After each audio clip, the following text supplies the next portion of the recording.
একটা অবাক করা হাদিস শোনায়। ফাতেমা এমন একজন বউ ছিলেন যিনি তার স্বামীর কাছে কোনো আবদারি করতেন না, কোনো কিছু চাইতেন না। তো একদিন স্বামী আসছে, আলী এসে বলছে, এই ফাতেমা, তুমি আমার কাছে কোনো কিছু চাও না কেন? কিচ্ছুই চাও না, আমি চাই তোমাকে দিতে, তুমি নিতেই চাও না। আজকে তুমি এমন একটা কিছু চাইবা যেটা খাওয়ার জিনিস হবে, আমি তোমাকে নিয়ে এসে খাওয়াবো, আমি তোমাকে নিয়ে এসে। তো ফাতেমা বলছেন, না দরকার নাই। কি দরকার, থাক না, কোনো প্রয়োজন নাই। তো আলী আজকে নাসরবান্দা, না আমি খাওয়াই ছাড়বো আজকে, বলো কি খাবা। তো চাওয়ার একটা লিমিটেশন আছে। উনি বললেন, আমার কিচ্ছু লাগবে না, জাস্ট বাজার থেকে একটা আনার নিয়ে আসবেন। কি নিয়ে আসবেন?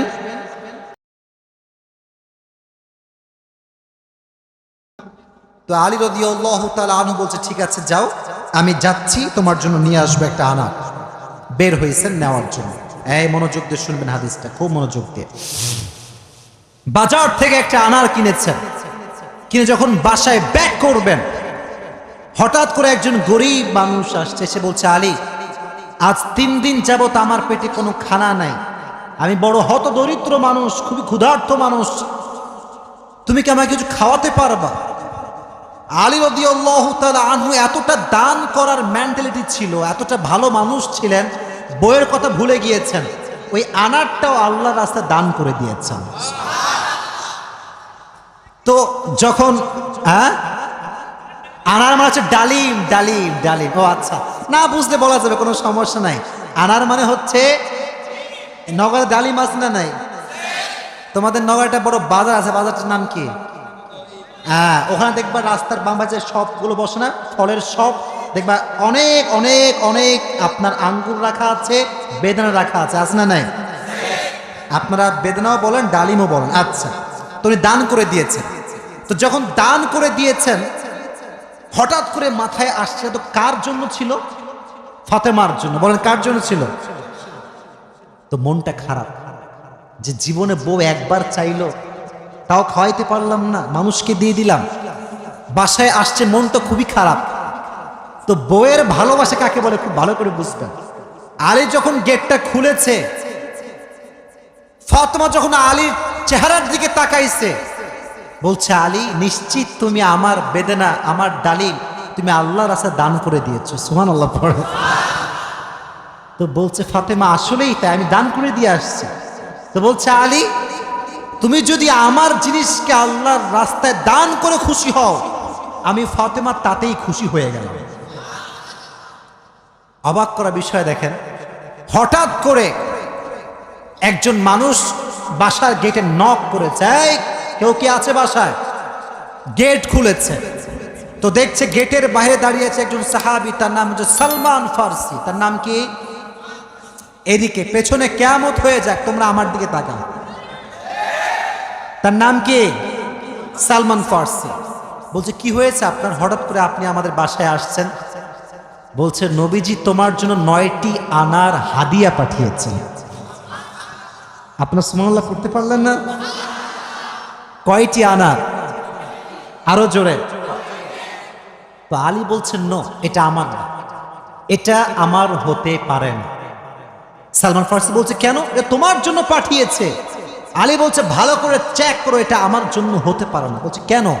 বলছে, আল্লাহ তাআলা কোরআনে বলেছেন, মান জাআ বিল হাসানাতি ফালাহু আশরু আমসালিহা, যে আল্লাহর রাস্তায় একটা দিবে, আল্লাহ তারে 10 গুণ বাড়ায় দিবে। তাহলে আমার তো 9টা হবে না, আমার হবে কয়টা? তো সালমান ফারসি এই কথা শুনে আবার পকেটে হাত দিয়েছে, হাত দিয়ে আর একটা বের করেছে, বলছে, নবী তোমাকে 10টাই দিয়েছে, আমি জাস্ট পরীক্ষা করছিলাম। সুবহানাল্লাহ পড়ে। তো চাইলেও একটা ভালোবাসা লাগে, আর যে আল্লাহর রাস্তায় দান করে তার আরো বেশি বাড়ায় দেয়। একজন আওয়াজ দিয়ে বলেন, তিনি কে? আর একটা রিওয়ায়াত বলি, একদিন ফাতেমা রাদিয়াল্লাহু তাআলা আনহা সুতা বিক্রি করলেন। কি বিক্রি করলেন? সুতার দাম হচ্ছে 6 দিরহাম। কয় দিরহাম? আচ্ছা, তো বলছে, হে আমার স্বামী আলী, 6 দিরহাম নিয়ে কয়েকটা রুটি নিয়ে আসো হাসান এবং হোসাইনের জন্য। কার জন্য? হাসান এবং হোসাইন কার সন্তান? ফাতেমা এবং আলীর সন্তান। তো অবাক করে একটা রেওয়ায়াত, আমি জাস্ট গতকালকে এটা পড়লাম, এটা আমি আগে জানতাম না।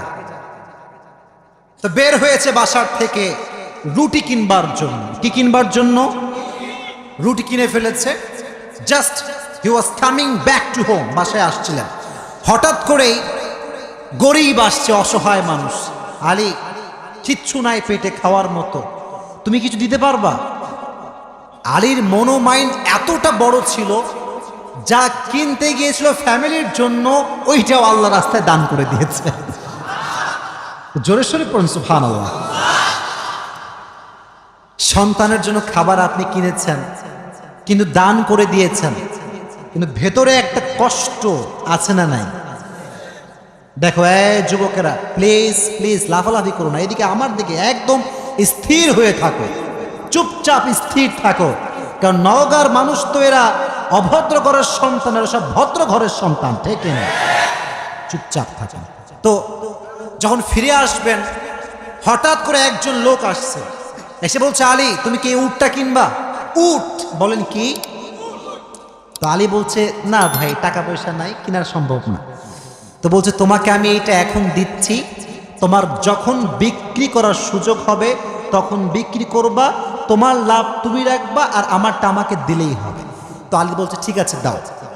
জাস্ট উটটা নিয়েছে, উট নিয়ে বাসায় ব্যাক করবে, আবার আরেকজন আসছে, বলছে, ভাই এর দাম কত নিবেন বলেন? বলছে, ভাই আপনি দাম বলেন। যে উটের দাম হোক 200 দিরহাম, ওই লোক আগেই বলছে, আমি এটাকে তোমার কাছ থেকে 300 দিরহাম দিয়ে ক্রয় করে নিব। নিয়ে নিয়েছে উট। তাহলে আগে ছিল মাত্র কয় দিরহাম, এখন তিনি কয় দিরহামের মালিক হয়ে গেলেন? সুবহানাল্লাহ পড়তে পারলেন না? এখন এই যে 300 দিরহামের মালিক যাকে দিবে, লভ্যাংশ খুঁজে পায় না। কই গেল লোকটা? লোক আর খুঁজে পায় না, না পেয়ে বাসায় আসছে। যখন গেট খুলেছে, গেট খুলেই দেখছে নবীজি তার বাসার ভেতরে বসে আছে। বলছে, আলী আজকের ঘটনা তুমি বলবা নাকি আমি বলবো? বলছে, নবী আপনি বলেন। বলছে, তোমার কাছে সর্বপ্রথম যিনি উট বিক্রি করেছিলেন তিনি আর কেউ নন, তিনি হচ্ছেন জিবরাইল। আর যিনি ক্রয় করেছেন 300 দিরহাম দিয়ে, সে কোনো মানুষ নয়, তিনি হচ্ছেন ইসরাফিল। কেন নবী, এটা কেন আমার সঙ্গে হলো? বল, তুমি যে নিজে না খেয়ে মানুষকে খাওয়াইছো, এটা আল্লাহর কাছে বড্ড ভালো লেগেছে। তো আল্লাহ তোমার এত বেশি বাড়ায় দিয়েছে যে তুমি কল্পনাই করতে পারো না। সুবহানাল্লাহ পড়েন। তাহলে প্রিয় ভাইরা, আল্লাহর রাস্তায় দান করার জন্য আলী এবং ফাতেমার থেকে শিক্ষা নেওয়ার দরকারটা আছে না নাই? যতটুকু পারি নিজেও খাবো, মানুষকেও দিব। নিজে খাবো, মানুষকে দিব না, যা স্বার্থপর ছাড়া কিচ্ছু হতে পারে না। আমরা স্বার্থপর হব না, ভালোবেসে যাব। আল্লাহ ভালোবাসার মন আমাদের দান করুক, না আমিন।